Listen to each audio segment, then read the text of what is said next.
tadi sampaikan. Yang namanya operasi plastik untuk mempercantik diri hukumnya haram. Itu karena kedorong nafsu setan. Karena Allah berfirman, wala amurannahum fala yughayyirunna khalqallah. Aku perintahkan setan untuk merubah ciptaan Allah dan mereka benar-benar merubahnya. Maaf pemirsa, kata Allah dalam ayat ini, orang yang merubah-rubah dirinya untuk mempercantik diri, artinya dia mengikuti perintah setan. Dalam surat An-Nisa 119, setanlah yang menyuruh manusia untuk merubah ciptaan Allah. Kurang puas nih hidung, mancungin. Kurang puas nih bibir. Apa namanya sih? Kurang puas nih dagu, digayotin. Kurang puas nih payudara, bontokin. Kurang puas goyak, bukan itu mah, bukan yang silikon, bukan ya. Itu ya. Susuknya dia. Iya, itu pakai susuk. Jadi itu hukumnya haram. Bunia bilang, bukankah perempuan harus cantik? Yang dimaksud perempuan cantik yaitu perempuan cantik lahir maupun batin. Boleh jadi wajahnya cantik, hatinya belis, siapa yang suka? Boleh jadi wajahnya sederhana, biasa-biasa, tapi hatinya malaikat. Semua orang pasti suka. Yang dimaksud tadi seperti Abel bilang, innallaha jamilun yuhibbul jamal. Allah itu indah dan suka dengan indah-indah. Indah lahir maupun batin. Jangan lupa yang dilihat bukan wajahmu yang cantik jelita. Bukan bentuk tubuhmu yang aduhai. Tapi hati kamu. Begitu Rasul bersabda. Innallaha la yanzuru ila suwarikum wa ajsadikum walakin yanzuru ila fi qulubikum. Makanya yuk percantik hati kita. Insya Allah memancarkan sinar di wajah Anda, cantik, ceria, kelihatan. Kalau sudah terlanjur mah, seperti Ibu Nia udah 15 tahun yang lalu, kalau susu kan bisa dicopot. Kalau sudah berubah bentuknya, apa yang harus dilakukan pengen bertobat? Dibalikin lagi? Kalau misalnya saja, dia bilang pasang silikon, mama nggak ngerti, bukan ahlinya. Kalau silikon itu bisa diangkat, angkat.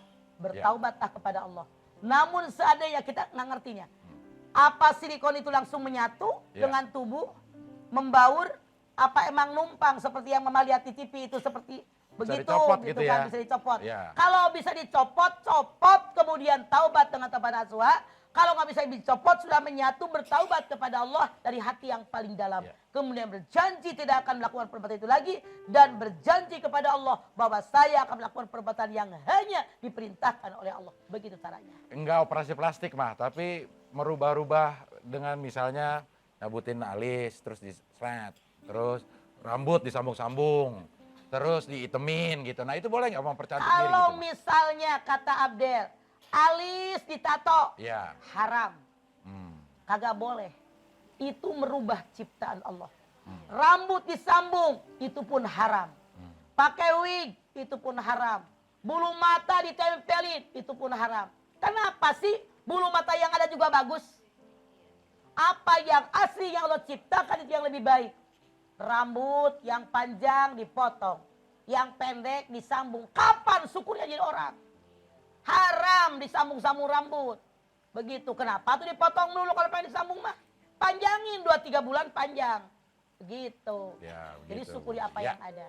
Oke, sekarang ibu-ibu dari Majelis Taklim lagi yang ingin bertanya. Mana yang belum mau? Yang belum bertanya. Ya ini boleh Bu, sebelah sini. Boleh mic-nya tolong Bu. Oh ini udah bangun ya Bu ya, kasihan ya. Langsung. Assalamualaikum warahmatullahi wabarakatuh. Waalaikumsalam.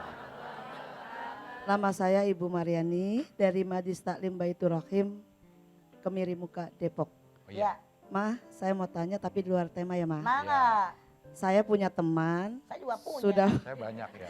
Sudah berkeluarga, bahkan sudah punya anak 4.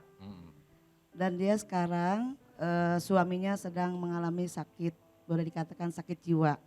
Yang saya tanyakan adalah karena dia masih muda, apakah boleh menikah lagi Ma?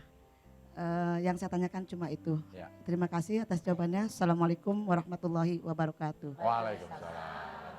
Seandainya terjadi dengan diri kita, suaminya stres atau maaf dalam tanda kutip gila, istrinya masih muda, saya yakin istri yang manapun pasti batinnya tidak nerima. Sekarang kembali kepada hati si ibu tadi. Apakah dia rela berpisah dengan suaminya yang dulu memberikan kenikmatan, kesenangan, kebahagiaan, gairah hidup. Begitu suaminya, begitu dia menceraikan suaminya, kemudian menikah lagi. Seandainya dia betul-betul membutuhkan seorang laki-laki, dia boleh menceraikan suaminya, masukkan ke pengadilan agama, alasannya kenapa dia minta cerai dari suaminya, kemudian menikah dengan laki-laki lain. Tapi maaf, apakah batin kita sebagai manusia normal, tegakah Anda melakukan ini? Kalau seandainya Anda bingung, silakan bangun tengah malam, lakukan oleh Anda semua sholat taubat, sholat hajat, sholat istikharah, mohon kepada Allah, mana yang terbaik? Apa saya bawa ke rumah sakit suami obatin, insya Allah mudah-mudahan sembuh? Atau saya tinggalkan dia, saya menikah dengan laki-laki lain? Terserah, itu memang dilematis. Maju kena, mundur kena. Tapi silakan mana yang paling berat Anda lakukan. Karena semua pasti ada negatifnya, ada positifnya. Mana yang positifnya paling banyak, ke situ langkah Anda. Ya, Mama, saya mohon pencerahannya. Saya punya ibu mertua suka ikut campur masalah rumah tangga yang memunculkan pertikaian antara saya dan suami. Saya sering gak nyaman oleh ibu mertua saya. Dia suka ngambil hak yang bukan haknya. Seperti dulu saya punya penghasilan, dia berani ngambil uang saya. Selalu saya harus mengerti untuk kesenangan dia. Tapi dia nggak pernah mau ngerti bagaimana kita. Jika ditolak, efeknya buruk untuk saya. Berani mengeluarkan kata-kata tak terpuji. Kata-kata yang sering menyakitkan. Mama, saya tidak mau hati saya ada benci atau dendam. Bagaimana saya harus mengikhlaskan semua? Karena yang namanya mertua, orang tua daripada pasangan Anda, orang tua suami Anda, saran saya, Anda bicara kepada suami Anda, apa yang Anda alami selama ini, jangan ditambah-tambah, jangan dibumbuin, ngomong apa adanya.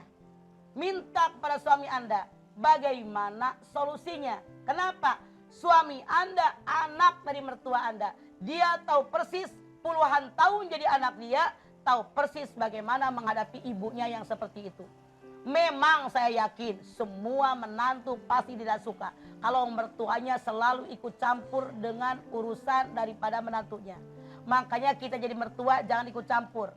Bahkan yang salah lagi, si mertua ini berani ngambil duit menantunya. Iya, uang ini masalahnya. Kalau duit anaknya diambil tidak masalah. Karena kata Nabi, kalau kita punya anak laki-laki, mengambil uang anak laki-laki kita tanpa izin pun diperbolehkan. Karena anak itu punya duit gara-gara kita nyekolahin dia. Jadi boleh didikin kita. Tapi kalau ngambil uang menantunya hasil kerja dia, itu mertua salah. Artinya dia mencuri. Jadi sekarang sekali lagi, bicara dengan suami Anda, biar dia mengerti apa yang terjadi. Dia pun lebih tahu harus bagaimana menghadapi ibu mertua Anda. Begitu. Iya. Ada mertua juga mah teman saya bilang ke saya, mertua itu suka ngambilin barang mah kalau ke rumah. Ada aja yang dibawain, panci dibawa tapi nggak dibalikin. Bawa magic jar, dibawa, pinjam. Sekarang begini. Iya. Kalau emang ngambil magic jar, ngambil panci, tanya, Mama, emang Mama di rumah nggak punya panci? Bawa ke toko, kita beliin. Yang Mama butuhin apa? Sekali lagi ya Mah, nih panci, nih magicom, nih segala macam, baskom, segala macam dipenuhi. Nanti Mama ke rumah saya jangan diambilin, karena itu kebutuhan saya. Yang Mama dibeliin, itu lebih aman. Udah dibeliin semua mah, udah ini tahu payung. Yang belum keambil gitu mah. Berarti mertuanya kleptomania. Punya penyakit tukang ngambil.